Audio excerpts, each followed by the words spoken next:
आज की हमारी वीडियो टू डिपेंडेंट्स या इंडिपेंडेंस प्रोबेबिलिटीज़ और कंडीशनल प्रोबेबिलिटीज़ के मुतालिक है। इधर हमारा क्वेश्चन नंबर 11 से मैंने स्टार्ट लिया है, जो कि कंडीशनल प्रोबेबिलिटी का है। इसमें है कि अगर given that probability of A equal to 0.3, probability of B 0.7, probability of A intersection B equal to 0.21, then find probability of B given है। इसका ये है कि अगर दो इंडिपेंडेंट इवेंट्स हैं A एंड B, तो हमारे पास कंडीशनल प्रोबेबिलिटी के लिए फॉर्मूला है A intersection B is equal to probability of A multiplied by probability of B given है।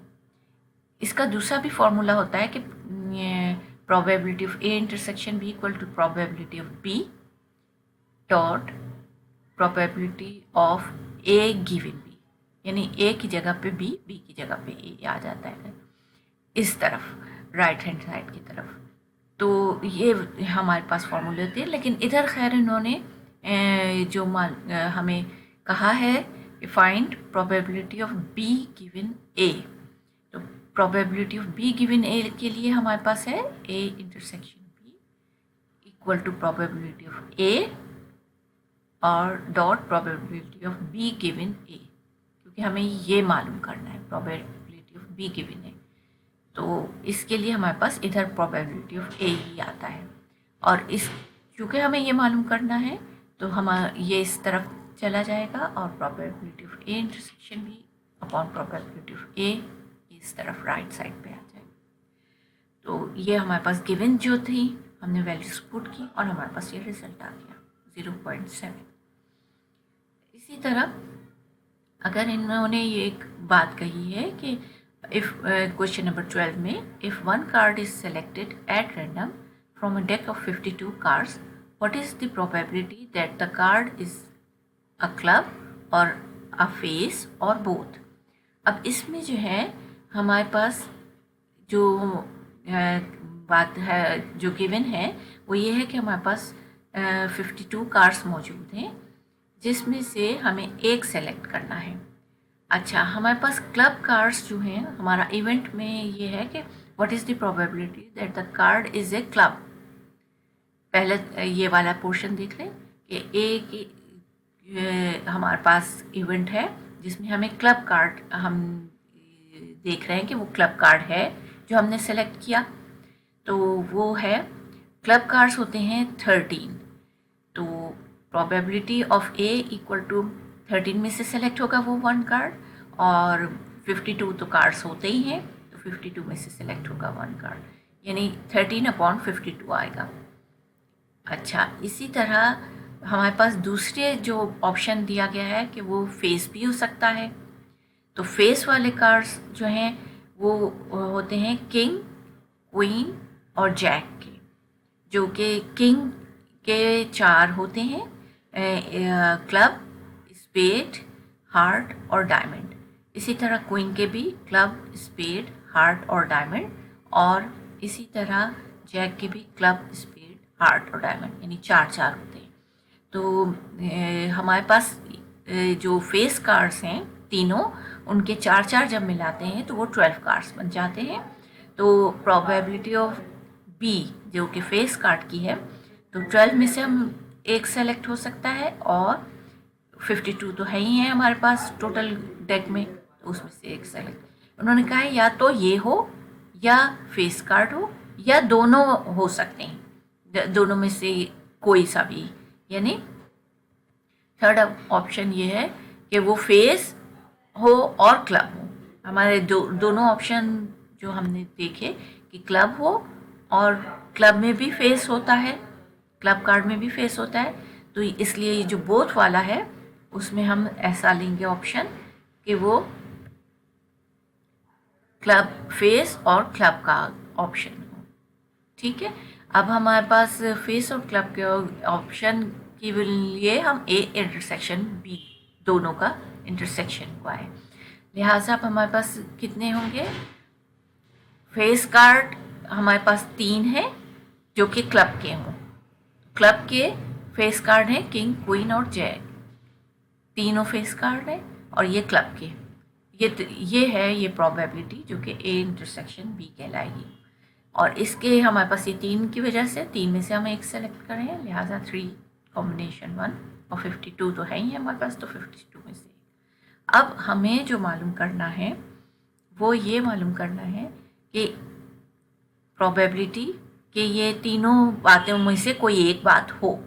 तो इन तीनों में से कोई एक बात होने के लिए जो हमारे पास है वो है ए, तीनों में से एक, यानी कि हम इन तीनों बातों को हम ऐड करेंगे तो यूनियन लेंगे इन सब का। तो ए यूनियन बी क्या है, probability of A plus probability of B minus probability of A intersection B, ये हमारे पास फॉर्मूला है जब ऐसी 3 सिचुएशंस हों। तो ये हमारे पास ये आया 13/52, जो हमने पहले देखा था probability of A, probability of B 12/52, और थर्ड जो हमारे पास है कि दोनों हों तो उसकी प्रोबेबिलिटी है 3/52। और इसको हमने जब सॉल्व किया तो हमारे पास आया 11/26। ठीक है, अब एक और क्वेश्चन लेते हैं। ये है हमारा क्वेश्चन कि a natural number is chosen out of 35 natural numbers. ठीक है, एक नेचुरल नंबर हमने चूज़ करना है 35 नेचुरल नंबर में से।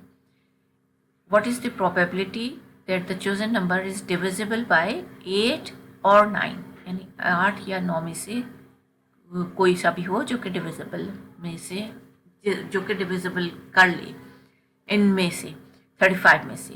तो हमारे पास जो नेचुरल नंबर्स हैं वो तो नॉन नेगेटिव होते हैं, तो पॉजिटिव इंटीजर, तो वो होंगे 1 2 3 अप टू 35 तक लेने हैं। ठीक है, इवेंट हमारे पास है कि डिविजिबल बाय 8, पहला वाला हमने देखा कि ये इवेंट है कि डिविजिबल बाय 8 जो कि 1 से 35 के बिटवीन हो, तो वो होंगे 8 16 24 32, यही होंगे। इसी तरह इवेंट बी है डिविजिबल बाय 9, तो वो है 9 18 और 27 जो कि 9 से इस दौरान आते हैं, 1 to 35 के बीच में आते हैं, इन बिटवीन। तो 2 इवेंट्स ये दोनों एक म्यूचुअली एक्सक्लूसिव है, यानी इंडिपेंडेंट इवेंट्स हैं। इंडिपेंडेंट इवेंट्स होने की वजह से हमने देखा कि हमारे पास इनका यूनियन किस तरह लेंगे, दोनों में से एक सेलेक्ट करना है, या तो ये या ये।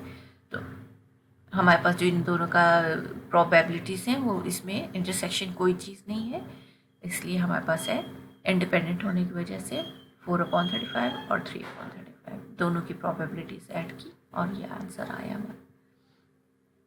अब हमारे पास एक और क्वेश्चन है, ये है 2 events A and B are such that probability of A equal to 1/4 A given B, ये वही कंडीशनल वाली प्रोबेबिलिटी है जो कि हाफ दी हुई है, और बी गिवन है 2/3 है, और हमें मालूम करनी है ए इंटरसेक्शन बी और प्रोबेबिलिटी ऑफ बी। हमें पता है कि probability of A intersection B के हमारे पास 2 फार्मूले होते हैं, एक तो होता है probability of A intersection B equal to probability of A dot, यानी multiplication probability of B given है, और इसी तरह एक और होता है probability of A intersection B probability of B और dot probability of A given B. ये 2 होते हैं, लेकिन हमारे पास प्रोबेबिलिटी ऑफ बी मौजूद तो है नहीं, तो पहले हम probability of A intersection B लेंगे, इस फॉर्मूले से निकाल लेंगे।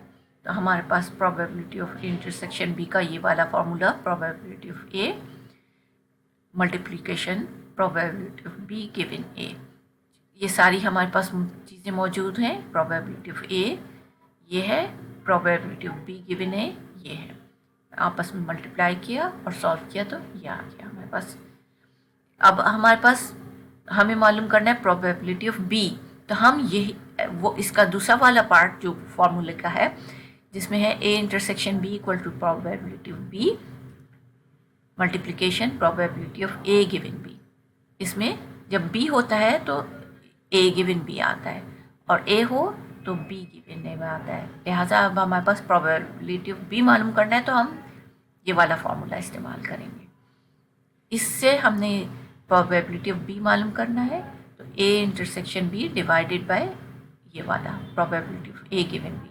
ये भी हमारे पास गिवन था, ऊपर क्वेश्चन में हमने देखा यहाँ पे ये हाफ था, और ए इंटरसेक्शन बी हमने अभी लिया, वो हमारे पास 1.6 है। इसको सॉल्व किया तो हमारे पास ये आंसर आ गया। नेक्स्ट है क्वेश्चन कि a fair dice is thrown twice.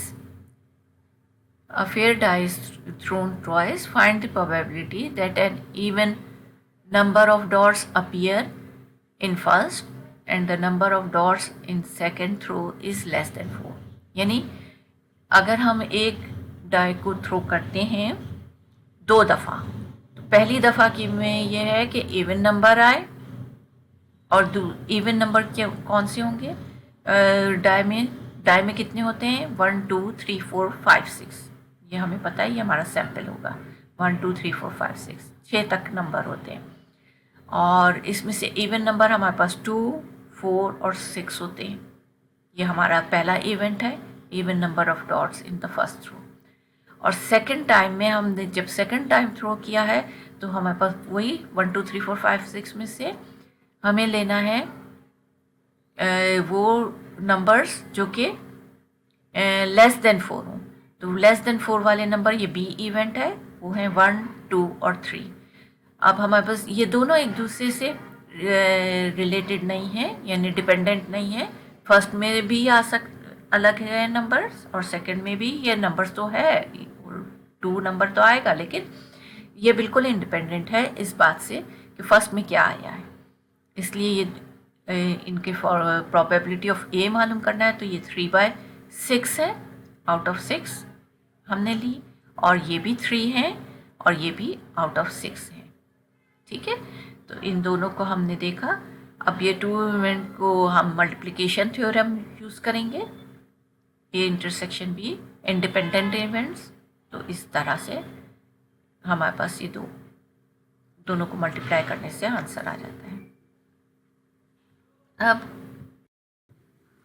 हमारा अगला क्वेश्चन भी इंडिपेंडेंट इवेंट से मुताल्लिक़ है। इसमें ये है कि 3 missiles are fired independently, the probability to hit the target are 0.5 0.3 0.6 respectively. What is the probability that all missiles hit the target. तो इसमें सारी प्रोबेबिलिटीज़ गिवन हैं। ए की हमने लिया, फर्स्ट किया ए है तो उसकी फर्स्ट वाली 0.5, बी की 0.3 और सी की 0.6 है। ठीक है, इंडिपेंडेंटली फायर्ड हैं तो इसलिए हम इंडिपेंडेंट मल्टीप्लिकेशन थ्योरम यूज़ करेंगे, और probability of hitting equal to probability of A dot probability of B dot probability of C. इन तीनों को जब मल्टीप्लाई किया तो हमारे पास ये 0.09 आंसर आ गया। Thank you.